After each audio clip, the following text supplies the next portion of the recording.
তাইওয়ানকে বরাবরই কিন্তু চীন নিজেদের বলে দাবি করে আসছে।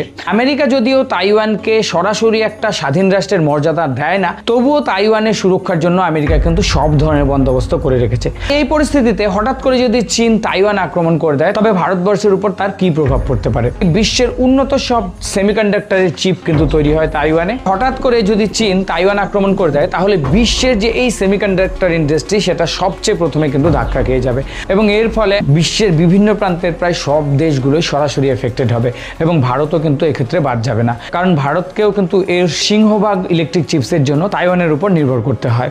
এর পাশাপাশি চীন যদি তাইওয়ানের সাথে যুদ্ধে জড়িয়ে যায়, তাহলে চীন থেকে যে সমস্ত প্রোডাক্টগুলো ভারতবর্ষে ইম্পোর্ট হয়, যার পরিমাণও কিন্তু প্রচুর রয়েছে, তার জন্য ভারতবর্ষকে কিন্তু একটা টেম্পোরারি প্রবলেমের মধ্যে পড়তে হবে এবং ভারতবর্ষ সহ গোটা বিশ্বের শেয়ার মার্কেটে কিন্তু তার খুব বাজে একটা এফেক্ট পড়বে। ক্ষেত্রে ভারতবর্ষের জন্য যেমন প্রচুর রেড লাইন আছে, তেমনি ভারতবর্ষের জন্য কিন্তু অনেকগুলো সম্ভাবনার দরজাও খুলে যাবে।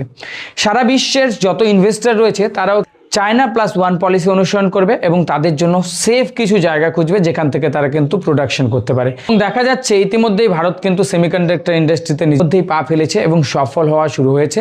সেই জায়গায় দাঁড়িয়ে বিশ্বের বিভিন্ন জায়গা থেকে প্রচুর পরিমাণে ইনভেস্টমেন্ট ভারতের দিকে ঝুঁকে যেতে পারে, যদি ভারত সেই সুযোগটাকে কাজে লাগাতে পারে।